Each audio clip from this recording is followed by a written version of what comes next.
Shalom, puji Tuhan, kita masuk ke dalam ibadah pada hari Minggu ini. Mari sebelumnya kita siapkan hati untuk menerima berkat firman Tuhan. Terima kasih Bapa untuk hari ini, untuk semua yang boleh kami terima, kasih karunia, anugerah kesehatan, perlindungan-Mu, berkat-berkat keluarga dan kehidupan. Biarlah sebentar kami mau mempersiapkan kehidupan kami, hati kami untuk mendengar apa yang menjadi isi hati-Mu. Tuhan ajari kami, Roh Kudus urapi kami, supaya kami mengerti dan kami mau menjadi pelaku-pelaku firman. Dalam nama Yesus Tuhan, kami menyediakan hidup kami di dalam tangan-Mu. Di dalam nama Yesus, haleluya, amin. Puji Tuhan. Kita kalau hidup di dunia ini kadang-kadang kan mikir ya, kenapa ya? Di kehidupan itu ada yang berhasil, ada yang kurang berhasil, dan ada yang bahkan tidak berhasil. Ya mungkin banyak ngomong ngalami nasib yang tidak baik. Tapi sebetulnya itu bukan mengenai nasib, takdir, dan lain sebagainya. Nah, itu adalah sesuatu yang kita, mungkin kalau saya akan memberikan beberapa contoh dalam kehidupan real ya. Dan saya juga nanti akan merelate kembali kepada Alkitab. Kisah di Alkitab. Dan bagaimana untuk kita semua bisa menerima itu dan kita bisa berhasil dalam kehidupan kita. Oke, yang pertama saya akan memberikan satu contoh bahwa beberapa tahun yang lalu, mungkin ya belasan tahun yang lalu, ada sebuah film yang sangat bagus sekali.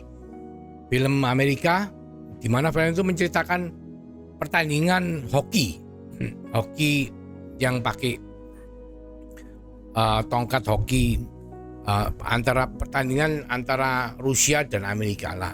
Rusia ini juara dunia sudah lama sekali. Amerika tidak pernah bisa menang. Dan satu hari mereka bertemu dan mereka bukan cuma sekedar pertandingan antar kedua tim ya, tapi antar negara. Jadi sangat bergengsi.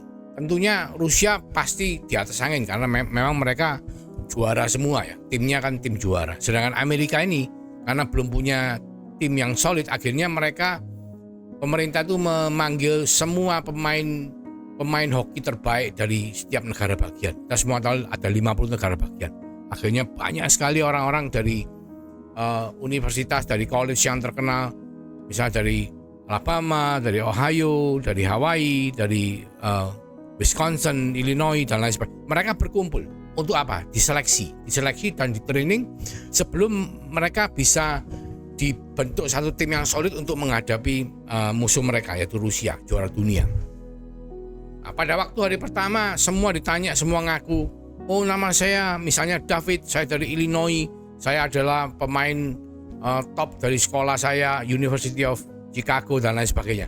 Terus nanti yang dari tempat lain juga ngomongnya seperti itu. Jadi mereka menunjukkan identitas diri mereka masing-masing, bahwa mereka itu orang-orang yang memang betul-betul capable, mampu untuk dipilih bermain untuk negaranya melawan Rusia. Akhirnya hari pertama latihan mereka dilatih ya. Padahal mereka semua tuh top-topnya pemain hoki di seluruh Amerika ya, dari setiap negara bagian. Tapi karena mereka belum pernah bermain dalam satu tim, jadi mereka membawa adatnya sendiri. Sehingga waktu latihan tidak karu-karuan. Akhirnya pelatihnya marah dan pelatihnya berusaha akhirnya melatih mereka dengan pelatihan yang simpel, tapi tidak membiarkan mereka untuk pulang. Bahkan sampai gedungnya tutup dari pagi hari, sore hari tutup, sampai malam hari lampunya dimatiin oleh pihak gedung, tetap tidak boleh pulang. Sampai akhirnya ada satu orang yang sadar bahwa mereka telah melakukan kesalahan, dan dia langsung ngomong sama pelatihnya begini, nama saya adalah David, saya berasal dari Chicago, tapi saya bermain untuk United States of America. Nah, ketika itu terjadi, saudara, maka pelatih itu menyuruh mereka semua pulang. Karena apa? Karena pelatih itu ingin mereka semua itu sadar siapakah mereka pada saat mereka berada di situ.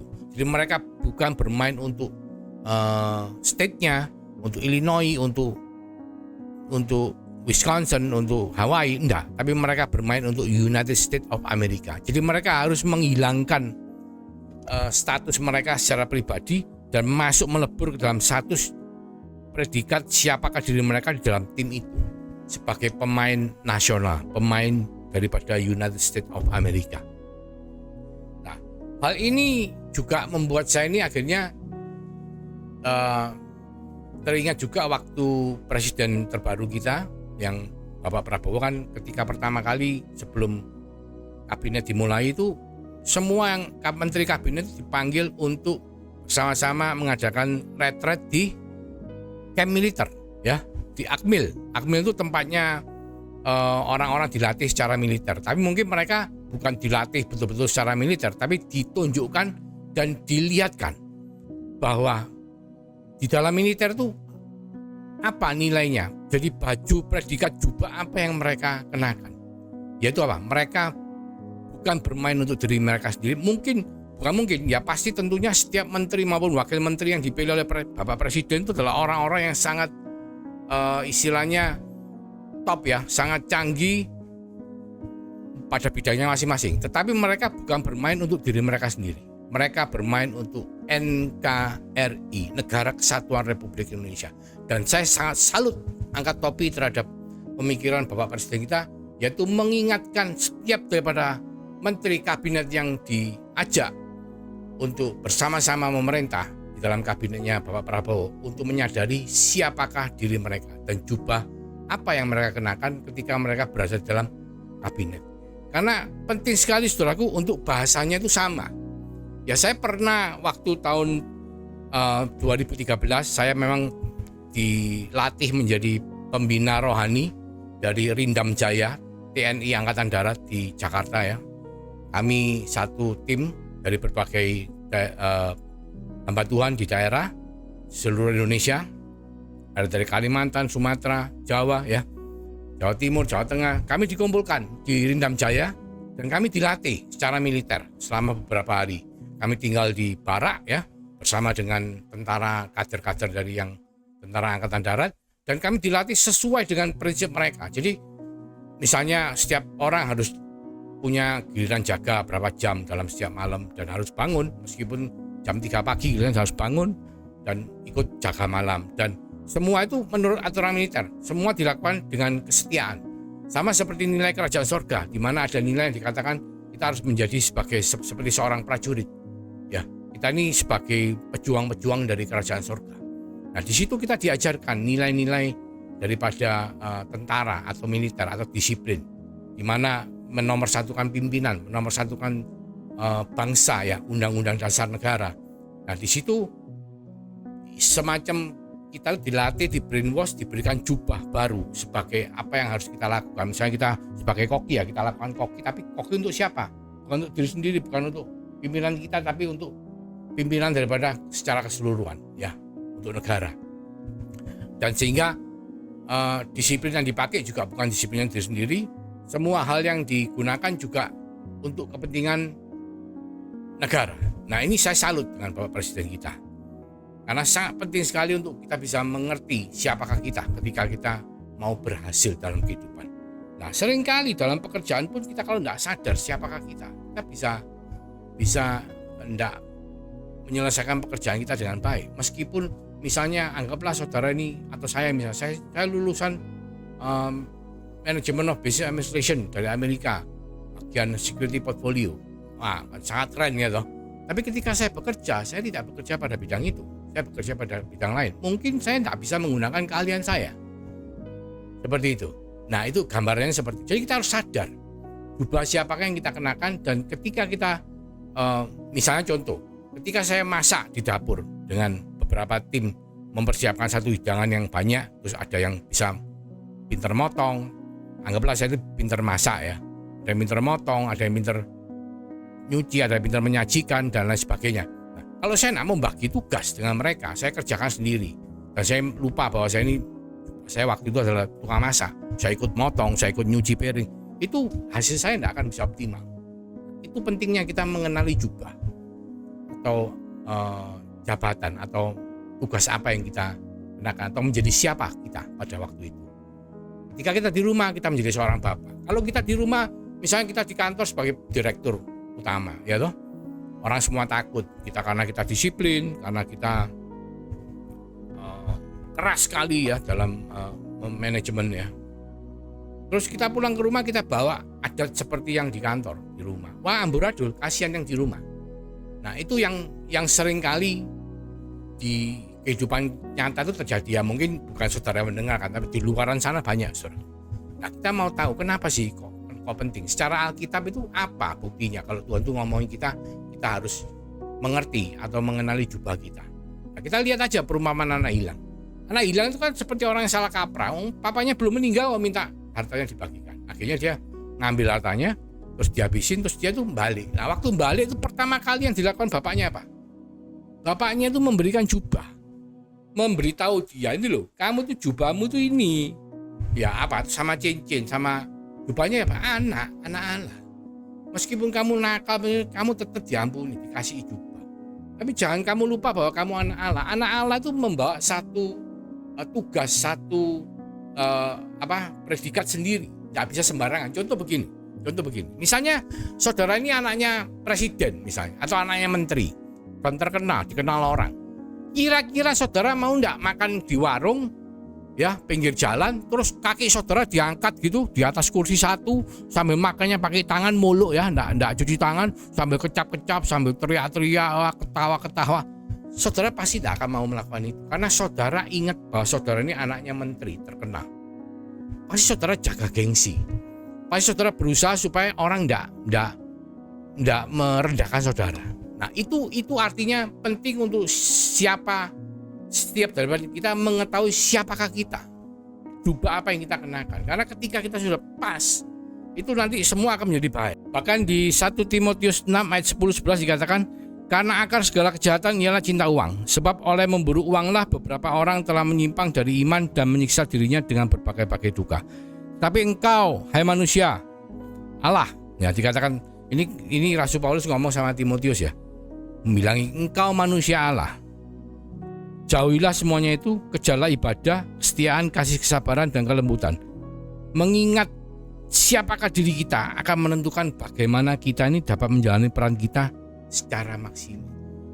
Dalam hal ini kalau Timotius, di surat Timotius katakan, kalau kamu tahu kamu manusia Allah, kamu tidak akan mengejar harta. Nah, prinsip Alkitab itu gitu. Jadi prinsip Alkitab mengingatkan saudara dan saya untuk mengenali siapa kita. Supaya apa? Supaya kehidupan kita ini berhasil.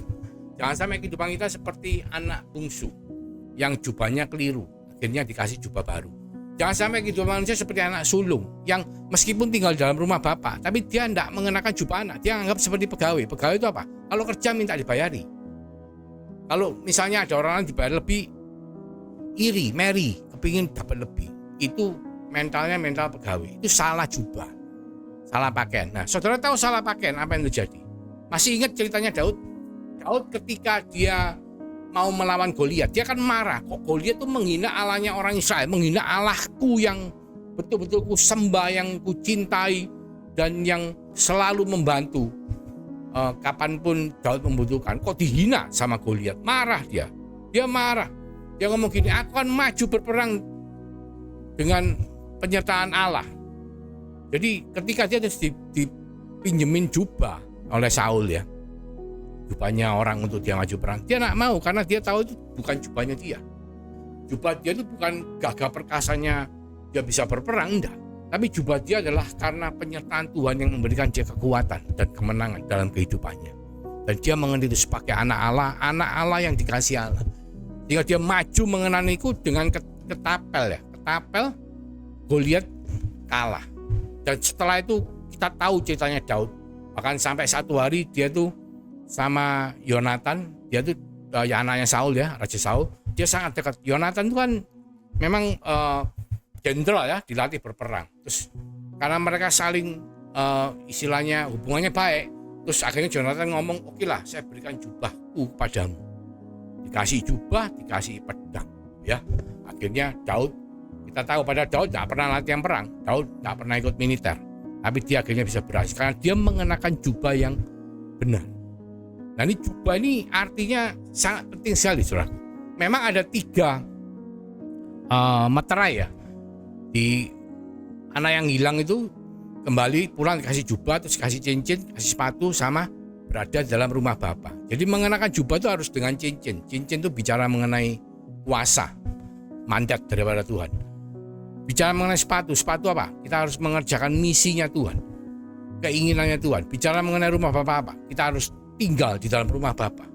Kita tidak boleh keluar daripada rumah Allah. Karena kalau kita keluar dari situ, maka kita akan kehilangan perlindungan, kehilangan berkat, kehilangan penyertaan Tuhan dalam kehidupan kita. Karena dunia ini jahat, saudara. Seperti tadi katakan, kalau kita lupa siapakah kita sebagai manusia Allah, maka kita akan menjadi budak uang, ya. Kita mengejar-ngejar mamon, hidup kita menjadi seperti dunia. Tapi Tuhan mengingatkan, karena kita manusia Allah, kita tidak melakukan itu. Kita tetap beribadah dalam rumah Bapa, kita menjalankan misi daripada Tuhan, dan kita menggunakan otoritasnya Tuhan. Kalau kita pakai otoritas kita sendiri percuma, saudara. Sangat terbatas. Tapi kalau kita maju dengan otoritas Tuhan seperti Daud, yang Daud lakukan, maka kemenangan demi kemenangan dalam kehidupan akan menjadi bagian daripada saudara dan saya. Kenapa mengenakan jubah itu penting? Oh, sangat penting sekali. Saya akan melihat di Yeskiel, ya, di ini ada di Sakaria 3:4, ya. Dikatakan, adapun Yosua mengenakan pakaian yang kotor waktu dia berdiri di hadapan malaikat itu yang memberikan perintah kepada orang-orang yang melayani, tanggalkanlah pakaian yang kotor itu daripadanya. Dan kepada Yosua ia berkata, lihat, dengan ini aku telah menjauhkan kesalahan daripadamu, aku akan mengenakan kepadamu pakaian pesta. Jadi apa yang dimaksud dengan pakaian pesta? Kita, saudara dan saya, kita harus pakai jubah, pakai pakaian yang benar. Ya, pada waktu zaman akhir, raja ingin mengadakan perjamuan, dia mengundang semua orang, ya, karena tidak ada yang mau datang, diundang alasannya macam-macam. Akhirnya orang-orang ditarik semua datang. Ketika mereka semua datang dan ditemukan mereka tidak mengenakan jubah pesta, maka mereka harus diusir keluar. Hanya yang mengenakan jubah pesta yang bisa masuk ke dalam kerajaan Allah. Jadi jubah itu penting, saudara. Ya, ketika kita bertobat, kita diberi jubah. Ayo kita kenakan jubah itu. Sesibuk apapun kita dalam pekerjaan kita, jangan lupa kita adalah manusia Allah.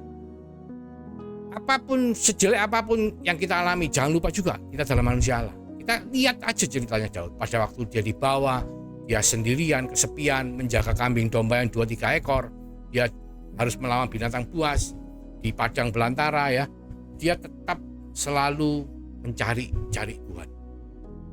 Waktu dia berhasil pun dia tetap masih mencari, dia berusaha membawa tabut perjanjian kembali ke kota Allah, ya, masuk ke dalam bait sucinya.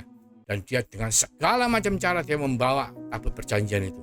Dia tetap ingat akan Tuhan Allahnya. Waktu dia sukses pun, meskipun dia tidak diizinkan untuk bangun bait Allah, dia tetap mempersiapkan banyak hal materi dari pribadi, ya, untuk supaya nanti anaknya Salomo bisa membangunkan bait Allah.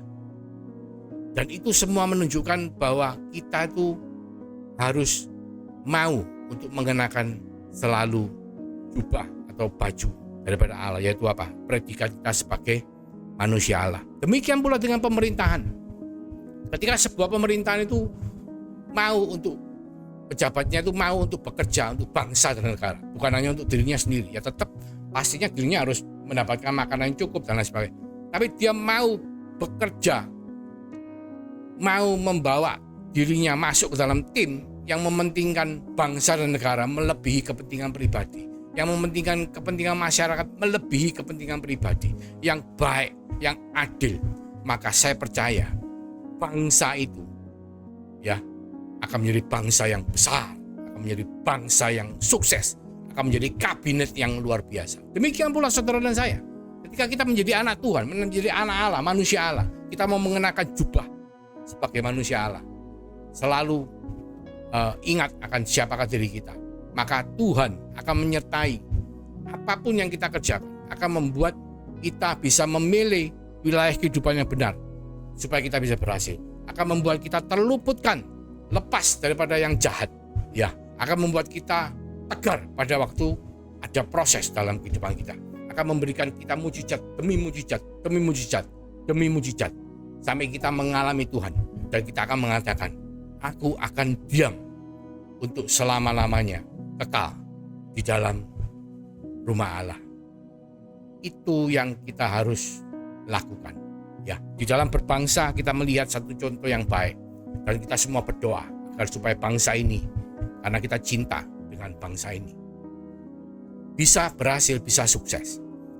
Di sisi lain sebagai anak Allah, kita juga tahu bahwa kita harus mengenakan jubah untuk bisa masuk, jubah pesta, masuk ke dalam kerajaan Allah.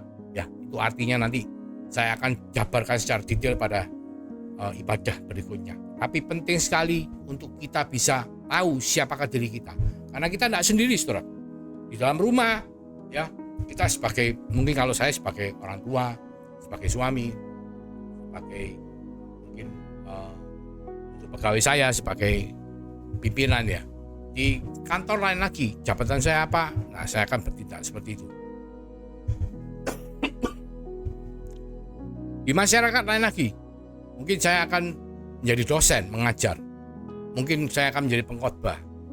Saya menjadi hamba Tuhan. Nah, saya harus membawa diri saya seperti yang Tuhan mau. Sebagai manusia Allah, jabatanmu di mana kita lakukan seperti itu, maka Tuhan akan membuat semua yang kita kerjakan berhasil.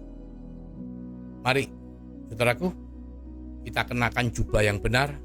Kita lakukan apa yang harus kita lakukan dengan jubah yang kita kenakan. Kalau kita belum sadar jubah apa yang harus kita pakai, mari kita renungkan melalui firman Tuhan yang dibagikan secara singkat pada hari ini. Saya percaya Tuhan akan berbicara banyak kepada saudara dan saya yang betul-betul mendengarkan, merenungkan, dan melakukan firman itu dalam kehidupan saudara dan saya. Mari kita berdoa. Terima kasih Tuhan Yesus. Berkat firman-Mu, kami percaya akan menjadi kekal ketika Kau akan menjadikan kami pelaku-pelaku daripada firman itu. Berkati setiap daripada kami dengan damai sejahtera sukacita daripada-Mu, kasih karunia anugerah, urapan kuasa Roh Kudus yang selalu menyertai, memberkati, melindungi setiap daripada kita mulai hari ini sampai Engkau datang itu akannya, bahkan sampai Maranatha.